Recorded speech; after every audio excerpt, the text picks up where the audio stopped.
So I'm going to jump right in. Hello and welcome to a look at the current labor market brought to you by the Columbia Alumni Association's Mentorship and Networking Committee.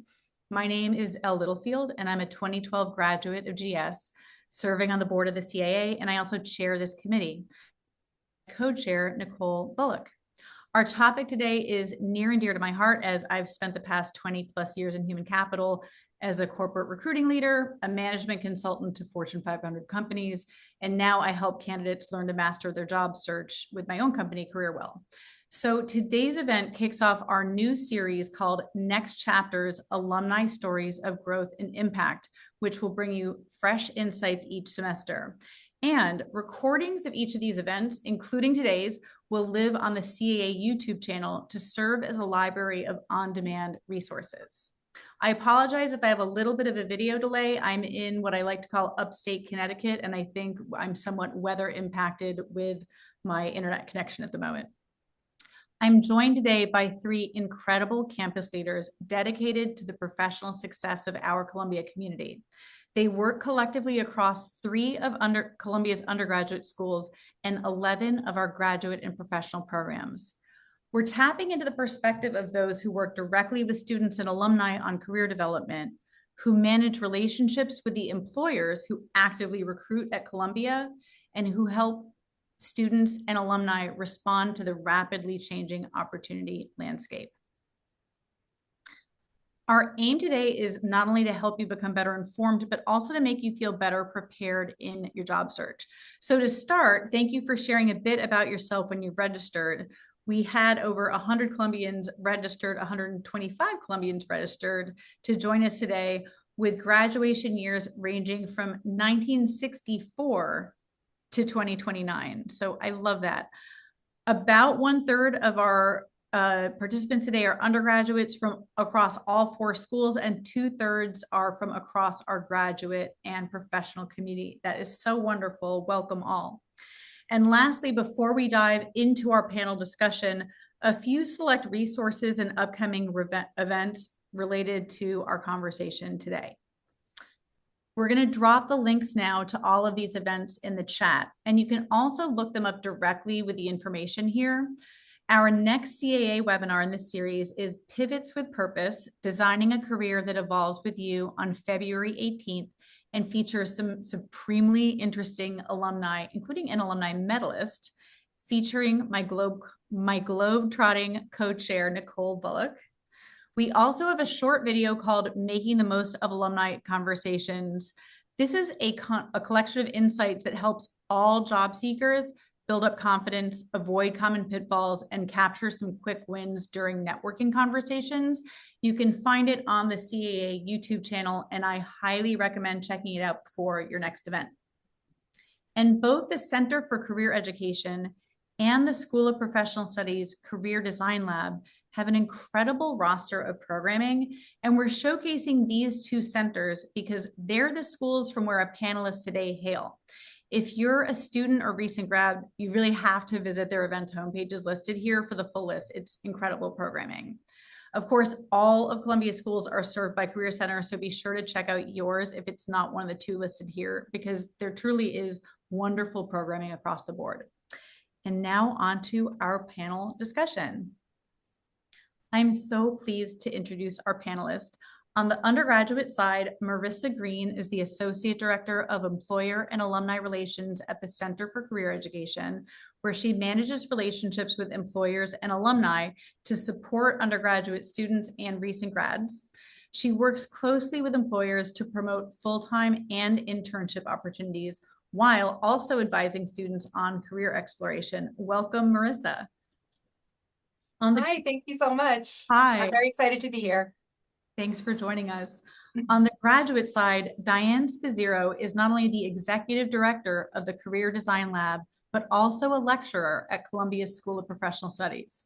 She oversees relationship management with employers at SPS and is part of the Columbia Career Collective, a group that brings together leaders in career education across 11 of Columbia's graduate and professional schools to collaborate on programming, shared career fairs, and more. Hello, Diane. Hello, nice to be here. Thank you. And rounding things out on the graduate academic side, Dr. Steve Safier serves as the program director and a lecturer for Columbia's Human Capital Management program. He holds a PhD in psychology and brings to bear deep experience in change management and organizational transformation. He's also been a partner in a consulting firm and has had C-suite positions in industry. Welcome, Steve. Great to be here. Thank you. So thank you all for joining us today. And I think we all know what question is at the top of everyone's minds today. And that is, what does hiring look like right now in January 2026 compared to the past few years or even a year ago? Maybe Marissa or Diane, do you want to jump into this one first? Maybe we'll start with the undergraduate perspective and move through to the graduate side. Yeah, happy to. This is obviously something that we think about at CCE all the time. Where is hiring right now? Are there jobs available? And the easy answer is yes. Hiring is very active on the undergraduate level for internships and full-time jobs for graduating seniors. That said, it's definitely a time of transition, let's say, for both employers and job seekers. We're seeing that for us on our online job board that we call Lionshare, job postings are slightly down this year from last year, but not by very much. And we're also seeing that employers are much more engaged on campus this year versus last year. So what we're really seeing are employers that are trying to strategize in a different way, how they're connecting with students, how they're connecting with applicants generally. Yes, job postings are a little bit down, but there's still a lot of activity going on campus and off campus as well. It sounds like I agree with it. Yeah, sorry. It sounds like if they're in the game, they're really serious. They're not showing up just to remain a presence on campus and there's sort of ghost roles to fill. Like if they're there, absolutely. Absolutely. And what we're hearing from employers directly is that they are receiving more applications than ever on their positions, but not all of those applications are what they consider really high quality. So they're coming to schools like Columbia, other schools, in order to engage with applicants that they feel are going to turn into really high quality applications or really great interns or full-time hires. So they are taking it very seriously when they're on campus, when they're posting jobs. We're seeing, and I'm sure this is true on the graduate level as well, much more intense and longer interview processes, more competitive interview processes. So that can be tough for applicants. But really, employers want to know that they are hiring top quality. So that's what we're trying to help them do. I would agree. I think what we are seeing is definitely a longer ramp to the hiring process. And of course, the applicant tracking systems, really 90% of resumes are not seen by human eye because of them. So you really have to target your resume and make sure that you're customizing to each and every position. I would say, that employers are definitely a little more cautious. They also have taken more charge of the kind of recruitment process. So whereas they would do a lot of information sessions on campus, now they are taking charge of those information sessions and kind of running them on their own. And we're promoting them, but they're really taking charge of them. Steve, did you want to add something to that? Sure, I'd echo what both Marissa and Diane were saying and say from our perspective, there are definitely jobs out there. I think there's a bit of confusion in terms of what people are looking for. Confusion may be a negative way of putting it, or kind of wonderment and curiosity. I think because of changes in the economy and changes in organizations and changing in skill sets and changing in technology, people are posting for jobs, but I think what explains the long interview process is they don't really know whom they want until they see the person. And they may be right or wrong, by the way. No one says that interviewers get it right. And that has implications, I think, for later on in our conversation, what people ought to do to prepare for this world. But the short story is, as my two colleagues said, the jobs are out there. I think the focus and the way they're being recruited for and interviewed for is changing. This is really interesting because I think when you think about this from the perspective of a student or an alum who's looking to pivot and re-enter the job market, right now feels really stressful. But when you put yourself in the seat of the employer and you think, I'm going to post, they used to call it post and pray. I'm going to put up a job opening and I hope somebody applies. And now they're in like the opposite, where you post something and you're getting hundreds, if not thousands, if not more than that, depending on the organization, of candidates, to the point where, if you post a job and you get 5,000 applicants, like you can't even really start to pick somebody out of that. Being able to come to Columbia and have a pipeline of students that are, very high quality is actually a relief for the employers. So our students, our alumni community, are providing some of these recruiters who are like, they get back to their desk and they're like, I don't even know where to start picking out somebody to build a list of people to interview. They can come on campus and shortcut their way. Would you agree with that? Yeah, I'll cut in. Absolutely. And we're even seeing on the undergraduate level, at least, some employers creating specific job applications or links just for Columbia University. I'm working with a very well-known VC firm that invests in different startups, and they actually created a link just for Columbia that they want to see our students' applications that's separate from the general application portal, because they know the quality is going to be good. Another thing employers are seeing so much, and I'm sure we'll get into this, is the use of AI in applications. So what they're telling us is, even though they may get thousands and thousands and thousands of applications, a lot of those applications, the cover letter, the resume, end up looking very similar because everyone's using AI. And this is, I think, especially true for internships, for jobs that are specific for recently graduated seniors, because a lot of students have similar academic backgrounds. Columbia only has so many courses, so many clubs. So really being thoughtful about, as Diane said, each and every application, tailoring it to the job posting and making sure you are communicating authentically is extremely important as well. And I'm going to just say, I think, tried and true is, getting that connection within the organization is still very, very important. Being able to go from the hiring manager to HR is really the way that you want to go, because you get stuck in those applicant tracking systems. So I'm not saying you shouldn't apply, but I'm saying you really need to develop those relationships and target companies that you really are wanting to engage with. It's so true. Great. And when I hear Marissa talking about the value of Columbia on your application, this sounds like a plug for the school, but I guess it is. When I was a kid, the closest I got to Columbia was playing basketball in the gym. And I have to tell you, it has real value, both in terms of what we learn at Columbia and also, frankly, for just having the name and the 254-year legacy, whatever we're up to now, and the global network. So I know I'm saying that, and I'm on faculty, so I should be saying that, but it really comes from my heart.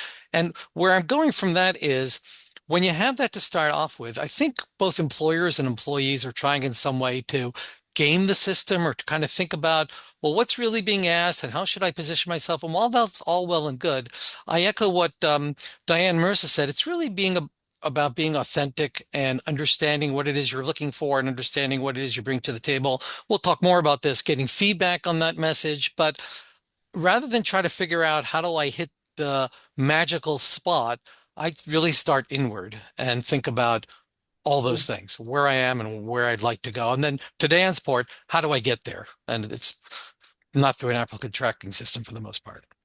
I really like this line of thought because I think, for anybody who's been a hiring manager, one thing that is happening that we're hearing from a lot of alumni that do hiring, where because of AI, people can prep for a lot of interviews much more quickly. So you can walk into a company and say, you know, Acme Company is the place for me because of A, B, and C, that it's just pulled from their website. The hiring manager knows what the company does. That's very different than telling a story and saying, you know, I didn't even know I was interested in this industry, but my roommate interned for you last summer, and they came back and had this incredible experience, you know, both in their role and in the community. And it made me go check out what are the different business units you have. And then I realized that this dovetails really well with what my interests are. And that what brings me in the door today. Like, that's a very different answer than congratulations on being the global leader in making widgets or whatever it is. Okay. I'm actually curious because I think we had some pre-conversation around this, all three of us. There's some difference in the types of roles that are being put out there right now. And I was wondering if we could cover that both on the undergraduate side and on the graduate side. I know, Steve, you talked a little bit about, Steve and Diane, we both talked a bit about there's more roles, especially for experienced hires, that are being put out where they're almost asking the candidate to define the role, and they're kind of building the rocket as they go. Do you want to speak a little bit to those kind of roles and what you're seeing? Diane, you want to start?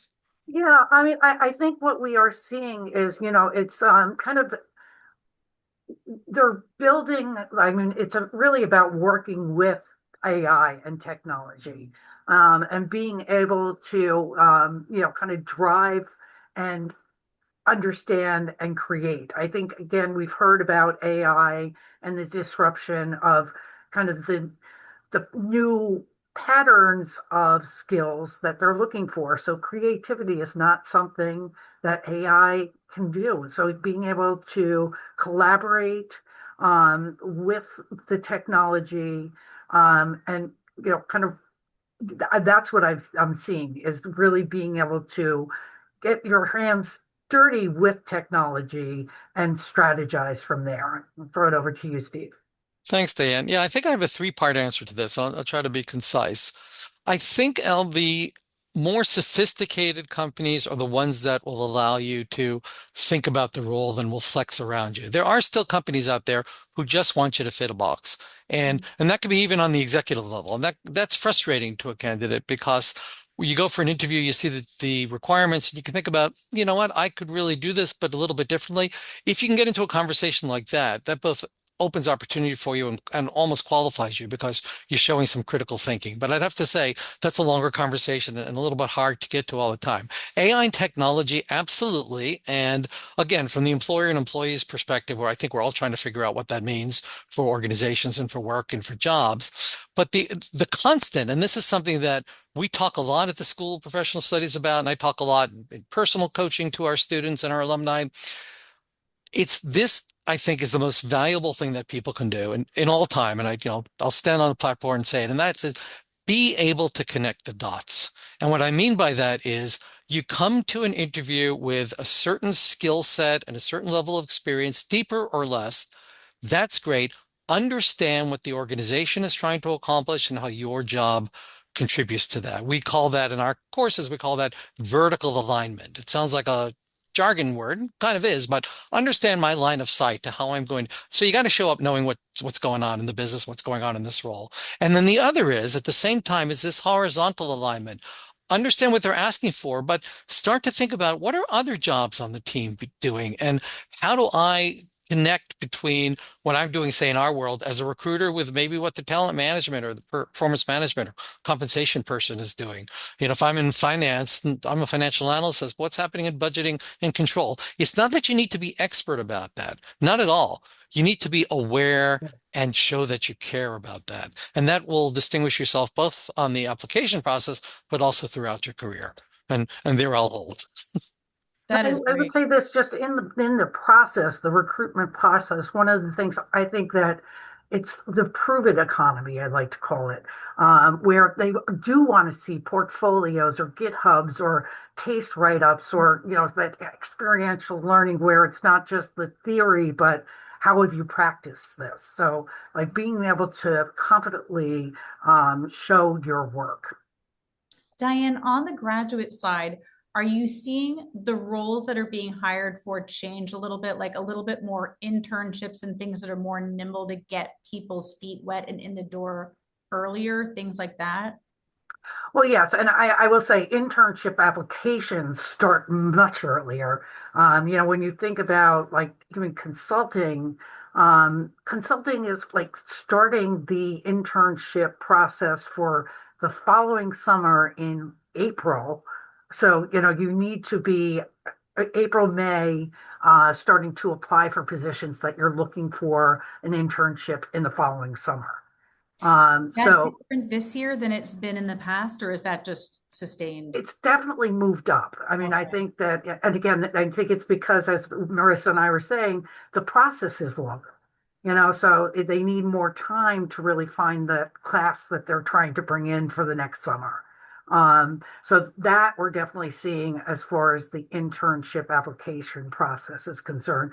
But we are seeing it, and we've had some really great opportunities with like JP Morgan, Bloomberg, where they really are crafting these very specific job descriptions and targeting our graduate students. They are looking for a little more experienced hires for those like really customized positions, and they're definitely around strategy, and they're around AI, they're around human capital.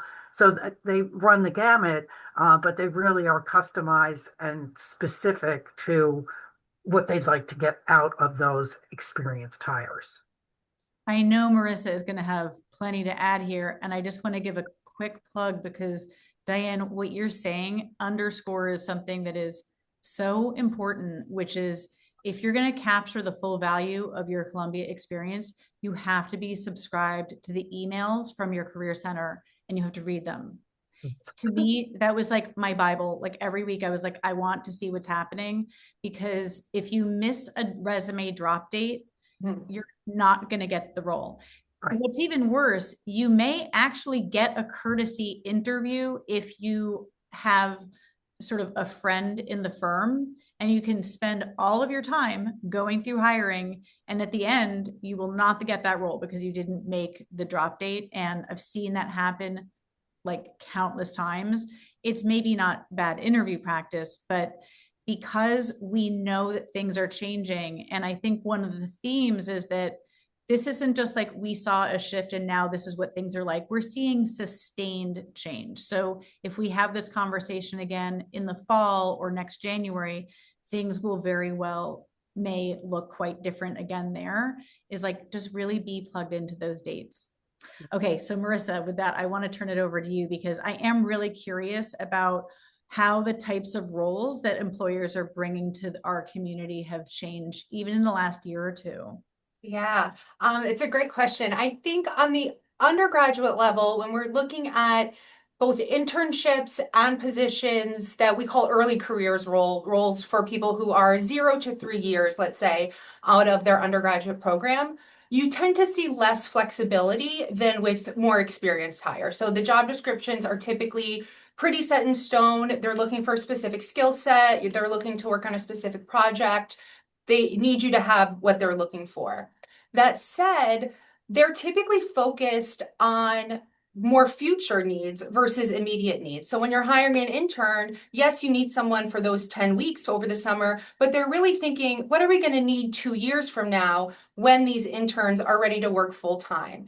And that right now in today's economy is very challenging for a lot of employers to do.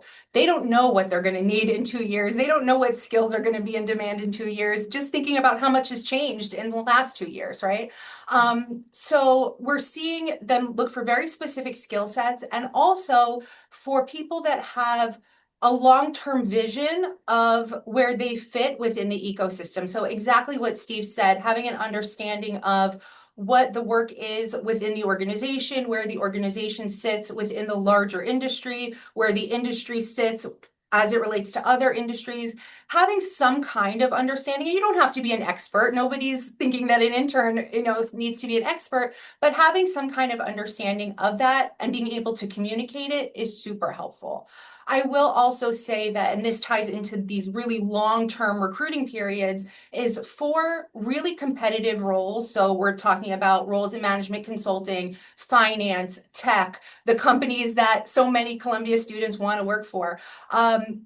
Engaging with the company as early as possible is so helpful. So for example, for a financial analyst role at a top bank, you don't start that recruiting process, this spring before you're set to graduate.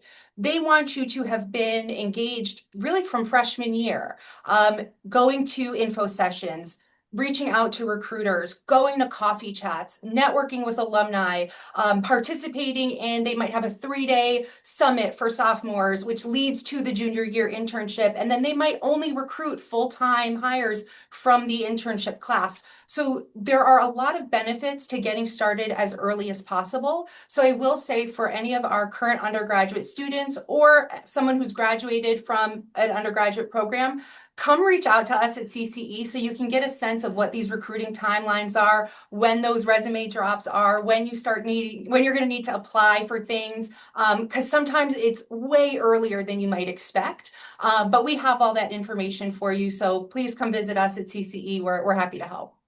I was going to Elle, say, can I sorry. jump on that a little? Can I add to that? So Yeah. I echo everything that Marissa said. I also want to just talk to the audience a bit. On a personal level, all of this conversation could sound very scary.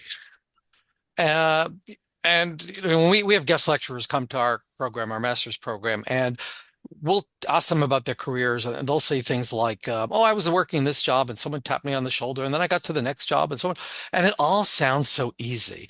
Let me tell you, I have 40 years of experience. I started out as scared as anybody else, and as confused as anybody else. So to Marissa's point, there's a bit of a, what we call in psychology, an approach avoidance conflict. We'd like to get into these conversations, but boy, going to a JP Morgan financial analyst conference, how's that? You got to step in. You got to follow Nike's advice and just do it. The networking gets more comfortable. I see Marissa nodding and Diane too, and Elle too. I just want to counsel everybody. Don't look for perfect on this. Try to look for do, DO. Try get into it. It will get better and easier. Just had to say that. Yeah. Thanks, Marissa. And I'm just going to say, I think that one of the key things to do is join a professional association. And, there are so many opportunities for mentorship, networking, really building an understanding of the industry. And, here in New York, we are the epicenter of industry. There is a association for really anything that you're looking to do. And I think that's a great place to really start and to engage. That's excellent advice. And to piggyback on that as well, join organizations within Columbia. My husband is a CBS grad, and he was a management consultant before he came in, and he was a banker when he left. And I would say just as instrumental as the actual MBA program was joining the investment banking club, and they all stuck together and went through recruitment together. It wasn't how many of us are competing for a spot at a bank. It was how many of us at Columbia can we get an offer for versus maybe other places they're doing campus recruitment. It was an unbelievably supportive experience. So if you're thinking about these, you don't have to join and become like the president of the organization, but go to some meetings, get to know these folks. It's great to have, other student intel as well. I have a parallel suggestion to that. Sorry, Marissa, just jumping in. LinkedIn. I have become such a fan of LinkedIn. When I became program director about 6 or 7 years ago, the only thing that scared me about the job was the social media presence. And I am now a LinkedIn devotee, and our program is very active. It's a good way of, from the comfort of your home, venturing out and seeing what's going on and maybe eventually commenting. But go through LinkedIn, follow, but you might even develop contacts with individual people. So yes, get out to the conferences, get to what Columbia offers, and then look at the various LinkedIn pages that are available to you and in the industries that you're interested in. I love that. I worked at LinkedIn for 4 years, and so I can't get enough of hearing that. I do want to plug again the Making the Most of Alumni Conversations. Teaches you also how to reach out successfully on LinkedIn to get networking conversations. And there are huge differences between messages that will get you a conversation with somebody at your target company and messages that will just black hole. It's like a 15-minute video. You can listen to it on double speed. It's a really great. That sounds terrific. Yeah. Yeah. By the way, I like to say with the career centers, go early, go often. I also just, when you walk in there, it is like, it feels, I remember going as a student, and it's been a minute since I was a student. And it was like this weight came off my shoulders where, like, when I was just like in my bedroom thinking about like, okay, I recruited for tech. So my first job out of Columbia was at Salesforce. And that was a highly competitive process. And, when I was kind of in my own head, in my own room, thinking about it, it was like, okay, I can do it. And here's how. And when I walked into the career center and like, put my resume down on the table, even if you don't have a resume yet, and had people that were in close contact with employers go, oh yeah, this looks really good, but let's dial this up. And also, do you have something here to add? It's like, suddenly you have this team on your side.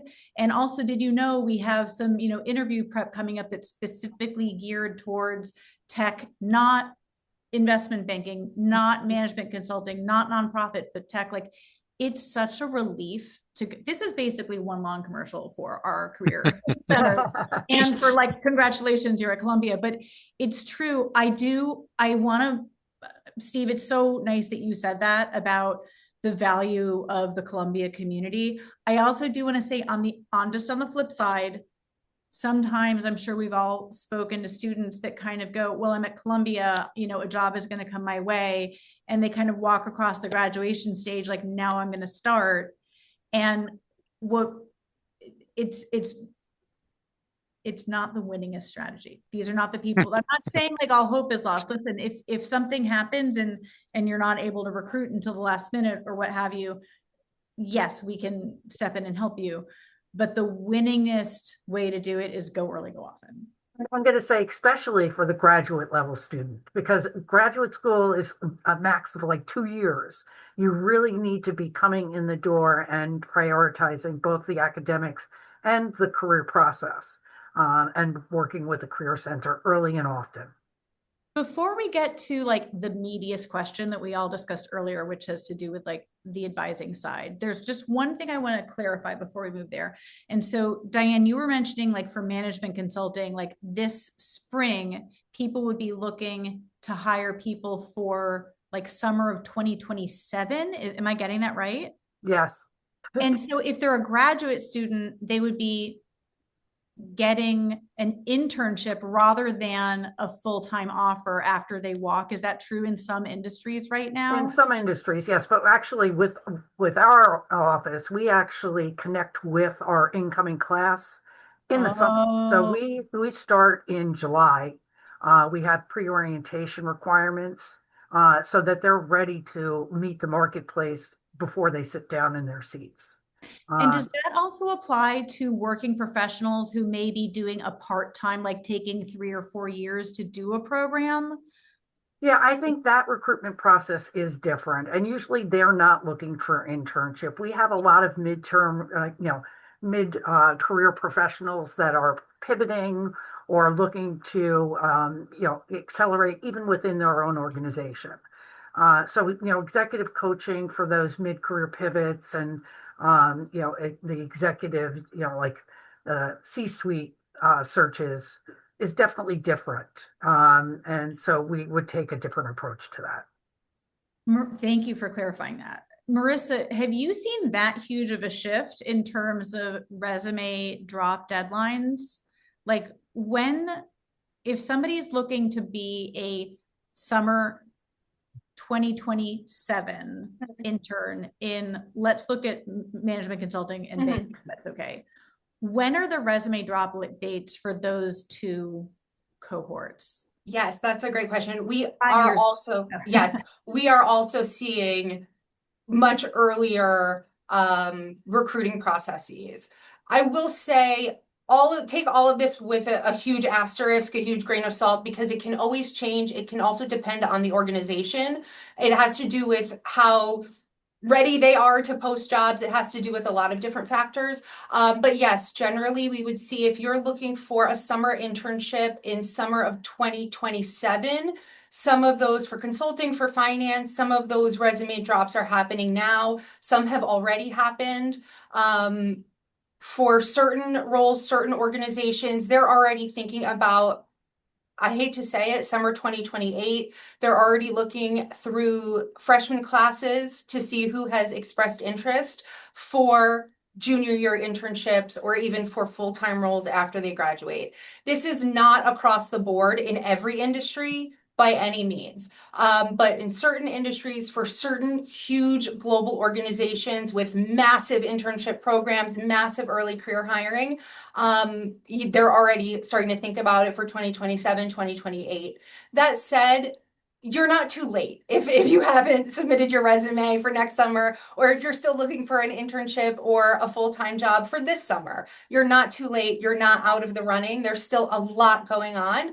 And even some of those companies that tend to run what I would call expedited recruiting processes, often new jobs will come up later that they will then post again. So for example, they might have posted their summer 2027 internship already. It might be closed already, but in 6 months or a year from now, when some of those applicants haven't accepted their offer or people drop out or things change, those jobs often get reposted so they can fill out the cohort. Mhm. So Expedited yes, timeline is in addition to, in some cases, a traditional timeline, not correct. fully replacing it. Correct. And one thing we have on the CCE website, which I'm glad to share, is an overall recruiting timeline based on industry. So you can kind of have a sense of when you should start thinking about applications, when are the interviews happening, when do offers come out. So I'm glad to share that. And people can take a look and see what might work for them.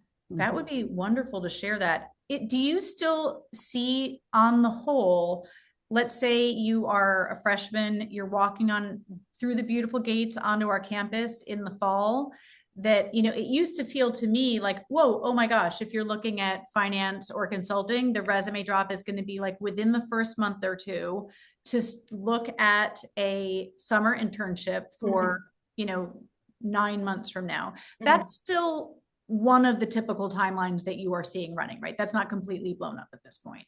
Yeah, I would say for the first semester freshman year, Yeah. what I would recommend is just come visit CCE and get a sense of what you might want to be applying for, what makes sense for you based on where you're at. That doesn't mean that you need to know your career goals for semester freshman year. There's so much flexibility and it can always be changed. But I would just recommend come visit us. Don't think that you need to be applying to things first semester freshman year, but you'll just get a sense of what your next few semesters might look like, and you'll have more understanding of the process. And so for some of those banking and consulting internships, let's say they're a sophomore or a junior, that resume drop date is still in the fall for interviewing for summer internships, right? Sometimes yes, sometimes no. Okay, so it really can depend on a lot of different factors. It can be the fall before that summer. It can be the winter, like a year and a half before. It really can depend. So I would just say come visit us and we can talk about it. It's so important to surface this information. Thank you. Mel, can I jump in with a quick question for Marissa? Marissa, I fully agree with what you said about when employers are looking for more specific jobs or less specific jobs, and more junior in your career, more specific.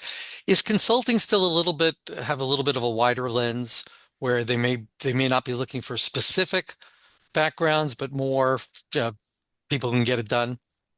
That's a great question. I think now we're seeing a little bit of a shift where, yes, your personality, how you're able to communicate, some of those soft skills are still extremely important, especially in management consulting, but really across the board. What we are seeing, though, in consulting and also in finance are employers that are looking for the personality and are also looking for some really specific technical skills that may not have been associated with those industries in the past. So for example, in finance, we're seeing a lot of employers asking for very specific technical skills, having to do with software engineering, coding. You don't have to be an expert, you don't have to have a degree in computer science, but they want you to have some understanding of coding, whether you might be using AI for that work or engaging with the software engineering team as it relates to fintech or quantitative research, things of that nature, which we're also seeing a little bit in consulting too. So I would say those students that have a great personality, that have those finance or consulting skills, and also can bring a little bit of tech expertise, a little bit of tech knowledge, are really ideal candidates for some of these roles. Thank you. That's great That's advice. terrific. So one more question for me, and then we'll move to Q&A. You can see a little Q&A button there in the Zoom, and you can start to chat in a couple questions if you'd like. We're already actually getting some, so if you want to queue those up. But this is the meat. So what are some of the top insights that you all share with students to help their marketability now? And let's start with Steve. No pressure, just Yeah, 5 seconds to think. Read and search. You know, a little history. When I was younger, I'd have to go on the bus to the Jamaica Library and find the book and try to learn. I can't be enough of an advocate for search engines and AI and read. Be curious. If you want to be marketable, if you're curious, first of all, you'll know more things, and then also you'll show that you're open to new information. Because if you take what we've been saying from the beginning, that the world is changing, I think what employers want to see is that you're going to be, the word is agile. You're going to be open and moving. So my best concrete recommendation is read, talk to people, be curious, dive in, ask questions. Love Well, I'm that. going to say, I mean, we are the Career Design Lab, so we have this framework of design thinking, and design thinking really starts with empathy. And when we think about empathy, it's about, first of all, understanding who you are and what you need from a career right now, and being able to be authentic about that and really own that, and being able to develop your value proposition based on the market needs. Again, empathizing with what's happening in the market, understanding what's happening in the market, and putting those together. That authenticity really will shine. And I think that's really important in the job search process. That's great. And also, it's such a practical answer too, because empathy is really practical. If you walk into an interview and you have an empathetic lens, the person looking to hire you is like, this person really cares about what is happening with our team and how they can add value to the organization. It's not, it's not just something that's philosophical. Marissa. Yeah. I'll speak to, on the undergraduate side, we recently held what we call our Career Exploration Summit, which is a series of alumni panels that we held over winter break. And one thing that kept coming up over and over, which I was really surprised about, were the alumni who talked about the value of the core curriculum in their career development, in their job search, and how much their experience with the core curriculum and their experience just at Columbia generally gave them really valuable critical thinking skills, which is something that employers are asking for all the time. So one thing I think is so valuable about the Columbia experience is how different it is from going to any other school. And employers really value that. So if you're able to speak about, yes, your technical skills, yes, you nailed the case interview, you did great on the tech assessment, whatever it is, but also being able to speak to your experience at Columbia, what you learned, your academic background, the people you met. Employers are always so impressed. I hear it constantly. They're so impressed with Columbia students' ability to communicate, to show up, to be prepared, to ask thoughtful questions. So just know that you already have such a strong background, just being a Columbia student or a Columbia alum, that employers really, really value. That is fantastic. We already have a couple questions coming through here. The first one I think is really interesting.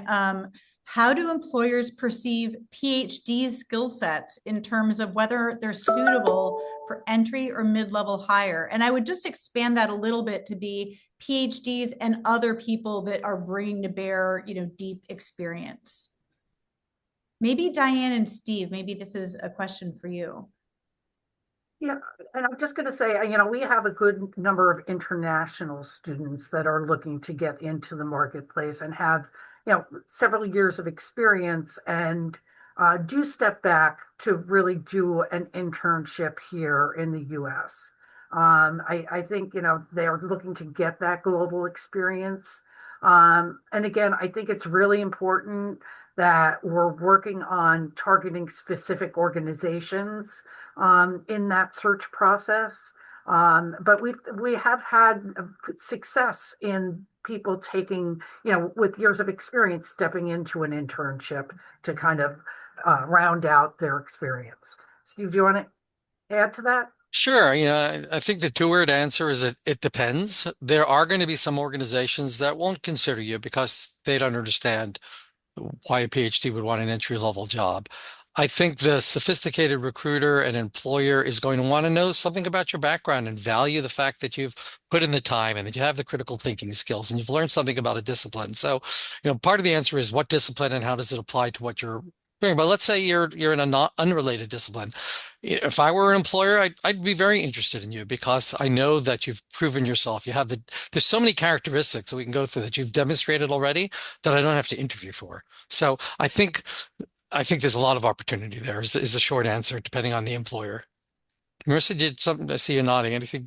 No, I completely agree. I will say with certain positions that are geared towards current undergraduate students or recent graduates from an undergraduate program, employers will be very specific about what they're looking for. So for example, you may see some roles that say you must have graduated from your bachelor's program between, December 2026 and December 2027 or whatever it is.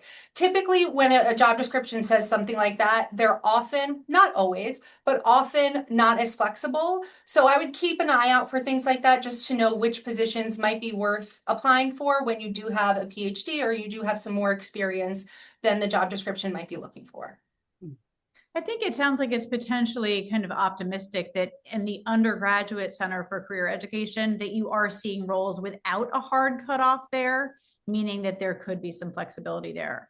That actually kind of leads us into our next question, which is what services are available to undergraduate alumni who are mid-career transition? Yes. If you want to speak a little bit about how far does CCE go in terms of the alumni life cycle? Yes, absolutely. So we serve undergraduate alumni for life. And that literally means for the rest of your life, you can come back and utilize services at CCE. We have a dedicated career counselor. Her name is Tracy. She's wonderful, who works specifically with alumni. She works a lot with alumni who are in career transitions or who have gone through different things and they just need some additional support.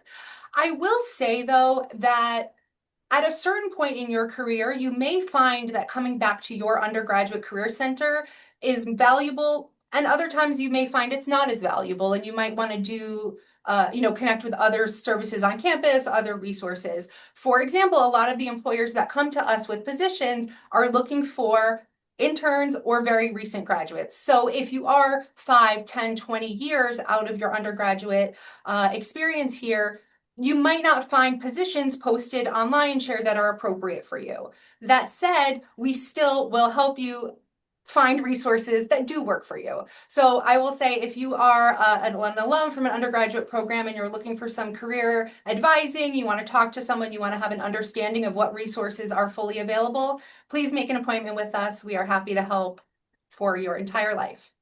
I'm just going to jump in and say same with SPS. So you finish with SPS, we work with you for life.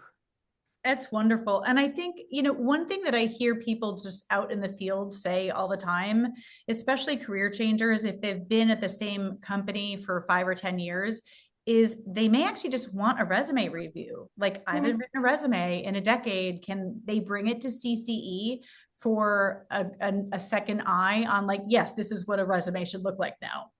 Absolutely. And I did quickly see a question there. I just want to reference, how do we make an appointment with Tracy? So if you go to the CCE website, right on the upper right-hand side, you'll see a button that says make an appointment. So you just click there and you'll say that you're an alum and it'll connect you with Tracy from there. Great, thank you. If you could redesign one element of modern recruiting from scratch, knowing what you know now, what would you change and why? I love this. I wish the applicant tracking system didn't exist. I don't have an alternative, but I think it presents a lot of headaches for people. And I would totally agree with that. That's where I was going to, Steve. We I could know, I just just go had to back jump in first. I think for me, it would be those really early recruiting timelines. I think those are so challenging for both the applicant and for the recruiters. To try to make a decision a year and a half advance of when the person is going to start is a really challenging thing to do. It's challenging to make sure they stay on, that far in advance. And it's really challenging for students and applicants. So I wish, and there are a lot of reasons why it wouldn't work, but I wish it could be, you apply 2 months before you're set to start versus applying a year before or even longer. A year before you even apply to Columbia. Exactly. I want to add something there too, which is, I remember my very, very first recruiting job a couple of minutes ago. I was helping one of the recruiters write a job requisition. And this is something that still happens all the time today. And they said, we need this many years of experience and we want the person to be like this major. Mhm. And I was like, so you're not going to look at people for this HR generalist role that didn't major in HR? Like, not all schools even have an HR major. Do they, what about, and this and that? And like, what about if they were a history major and they did 3 internships? And she goes, oh, that we just have to put something down. And it doesn't matter to me. I'll interview anyone. And I was like, well, take it off I was too junior to say that, but I was like, don't write it down. I think you need to, when you're reading a job description, you need to know like when to think like that's probably not that important, and when to think like, okay, let me not just like spam this person. If it says like it requires like 10 to 15 years of software engineering and you're 2 years in, no, don't throw your resume in. But if it says you need 15 years of software engineering experience and to be XYZ major, and you have 20 years of experience, but you were a engineering minor and a different major, like, don't worry about that. In that case, I think as a job applicant, you really need to know like what to disregard and when. And especially if it's something where you can have practical experience and it may not have been your major or minor, I think that's one of the cases where it makes sense to just give a close read and see if it makes sense. Would you all agree with that? Yeah, I think it's interesting because I see this a lot with our students. They feel that they have to have like 90 plus percent of the job description to apply for the position. Mhm. And I'm like, absolutely not. If you have 65 to 70% of what they're looking for, you should apply for that position. There's no question about it. And we know that women tend to not apply more than men when they don't think that they're qualified. So we really, if you have 100% of the qualifications, you're going to be overqualified for that job. So you really have to think in terms of, that kind of 65%. Totally agree, especially when you're looking at like, what is the main meat of the job? Not like, here is some ancillary thing where we need you to like run some committees and like you haven't done that part, but you're a rock star at the actual job. Apply. Yeah. Marissa, did you want to add to that at all? Yeah, I completely agree. And I think for us, what we're seeing is a lot of employers focusing less on specific criteria like major or GPA, and are integrating assessments into the interview process. So for example, in the tech space, we're seeing a lot of big employers really not care what the majors were. You don't have to be a computer science major. You don't have to be a computer engineering major. But what they're going to do is step one in the interview process is you're going to get a test. And they're going to test your skills and see, can you answer these questions appropriately in the time? And then they're going to only consider the top X% of scores on that test. They don't care what your major is. They don't care what year you are, and even necessarily. They want to know, can you do the work? And then they will start assessing and interviewing you and seeing what your soft skills are and checking everything else once they know you can do the skills. And that's really what they're looking for. A lot of employers are calling it skills-based hiring. Right. They're not concerned with major anymore. Even some employers don't need you to have a bachelor's degree. They want you to have the skills that they need for the job. Fabulous. We have two more questions. One of them is super quick, and then the other one is a little bit more strategic, and then we'll close. The first is, for better ATS screening, is it better to upload a PDF version of your resume or Word? I bet Marissa is our go-to on this. Do you mind if I put you on the spot? No, I'm happy to answer, and I'd love to hear the other panelists on this as well. One thing I think is important for any job seeker to know is ATS stands for Applicant Tracking System. There are many, many, many different types of ATSs that a company can use. There's not just one type, and every ATS is going to have its own rules, its own setup, its own quirks, its own thing, which can be really challenging for a job seeker.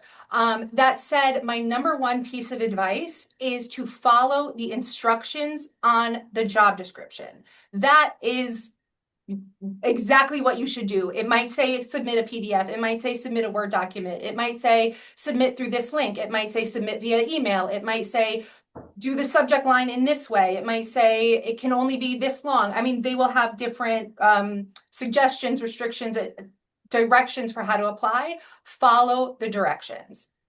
Agreed. Once you follow the directions, that's when things get a little bit tricky. I think what I advise is PDF is typically a great way to go, but it's going to depend on a lot of different factors. It also will depend on industry. Sometimes there's different best practices via industry. Generally, though, a hiring decision does not come down to whether somebody submitted their resume in a Word or PDF, unless the instructions were very clear on that.